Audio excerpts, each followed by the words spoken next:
Hi. Today we're working at my house. I do this for customers also though. What I'm going to show you how to do today is to power your with one of these big boys. So what we're going to do is mount a power inlet box right on the outside of our house where the main electrical service comes in from the power company. And we're going to run it into our circuit breaker panel inside and put an interlock switch in. And then when the power goes out, we can break out one of these guys, big 50 amp cord, plug in our generator, run our whole house, just about our whole house. We got two sump pumps in the basement that run just about continuously when it rains hard out, so we're kind of paranoid about losing power. And plus, with the cost of groceries these days, I like to keep my freezer nice and full, so that's a lot of money. Anyways, I'll check back in when it's done and show you the finished product. Thanks. Hey, what's up, guys? So it's a few days later. The generator is ready for action. I'm going to show you guys first everything that we did, and then I'll give you a demonstration of startup. Since we're doing this at my house, I was in no hurry to get it done. Anyway, here, let's see what we got. So right there is the generator inlet box.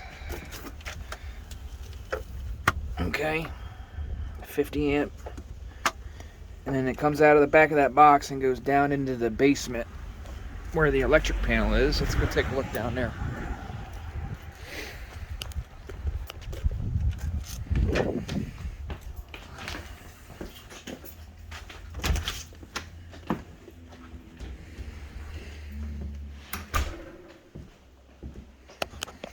Unfortunately, we're not able to run the heat and AC. This just pulls too much amperage on startup. With the exception of the heat and AC, we can run the entire rest of the house though. So here's my utility room.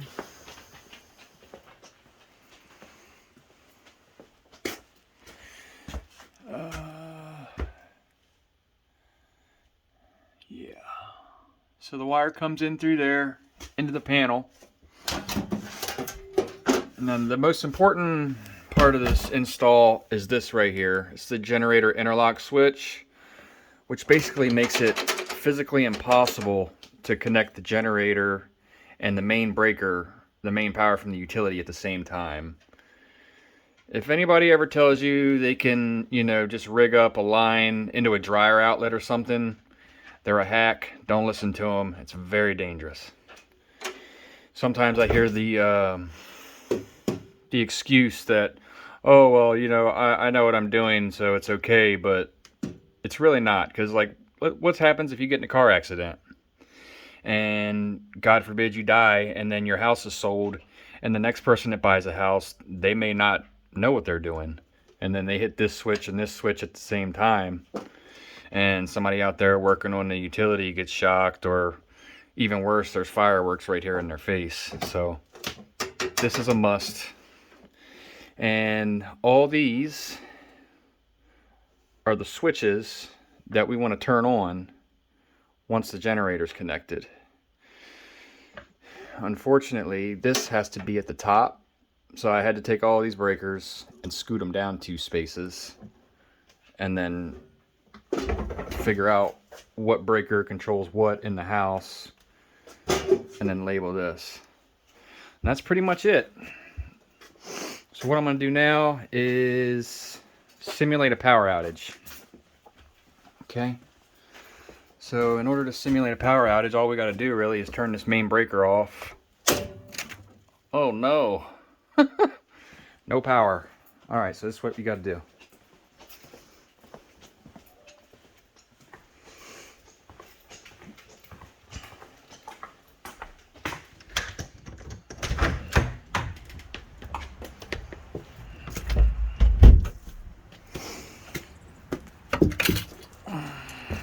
Go out to the shed and grab the old Jenny.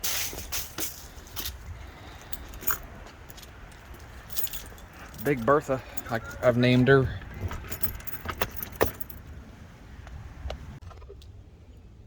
Alright, I'm back.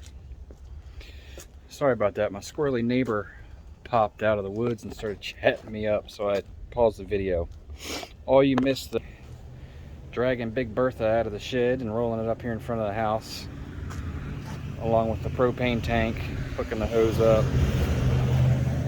and the power cord.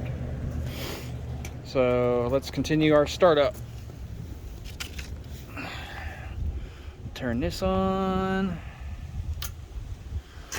Turn this to propane.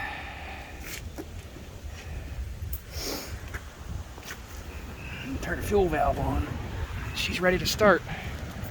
This is one of them fancy ones where you just push the button and it chokes it and everything for you. You just... Oh, open the propane up. That'll help too. There we go.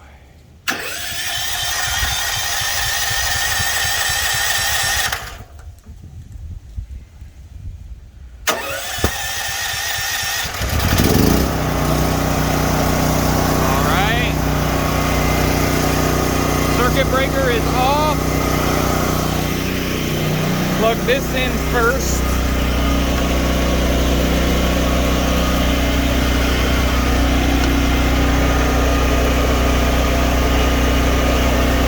And twist.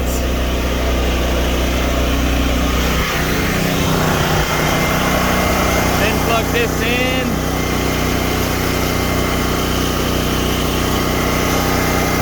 Turn our circuit breaker on.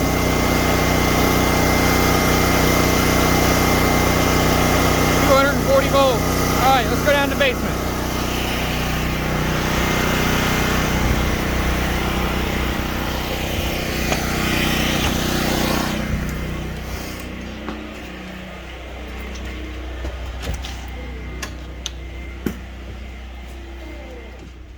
Everything's off. No power in the house.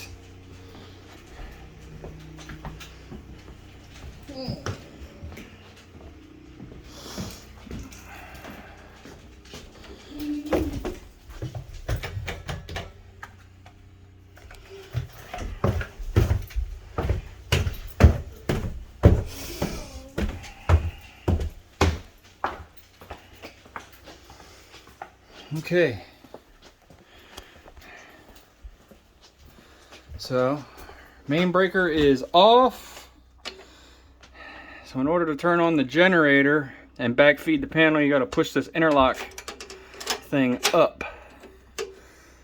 Before you do that though, turn everything off. Everything. Every single switch you want flipped to off. Okay.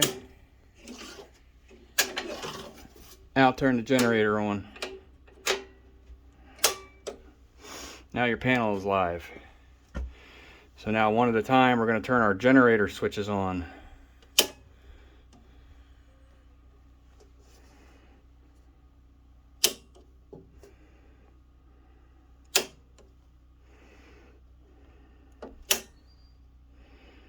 We got lights back in here. It's my freezer. This is the hot water heater. And there we go. All right, let's go look around. Utility room lights back on.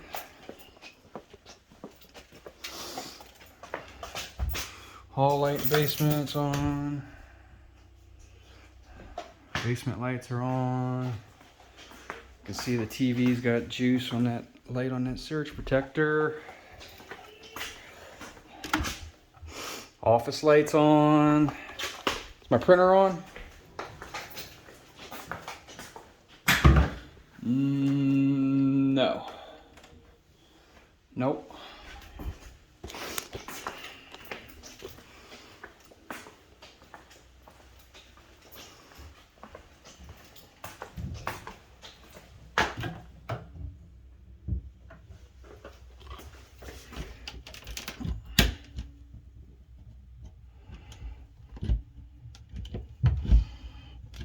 Okay, so this bathroom doesn't have power either. I thought we had this on this.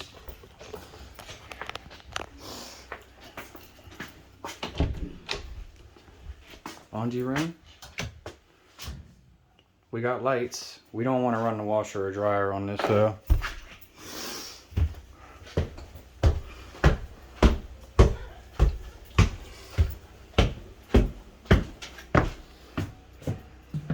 You get the idea.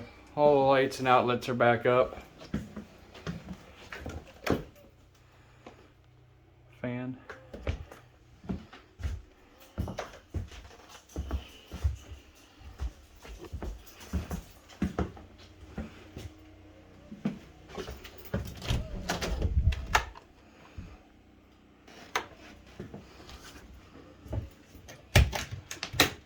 Fart fan.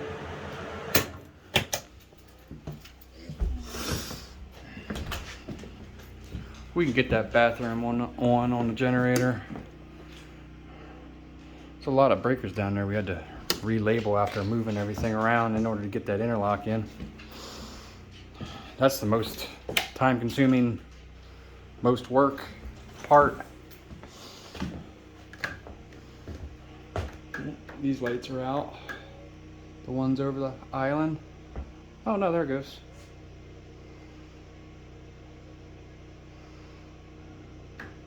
Only one of them turned on.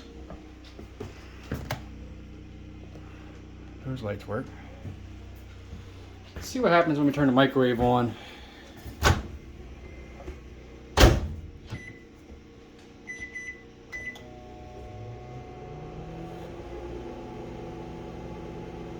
that's working.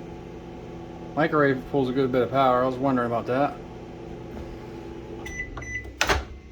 So you can run most of the house in here, aside from the heat, and that's about it, really. The oven, our hot water heater's working right now, our electric hot water heater. If we wanted to disconnect that, if we turn the hot water heater breaker off, we could probably turn the oven on. So it's just a matter of, you know, managing what your generator can handle. You turn something too big on, it'll let you know. You'll hear it out here bogging down. You'll see the lights dim, and then that basically tells you it's too much. So yeah, there you go. Thanks for watching. Let me know if you have any questions.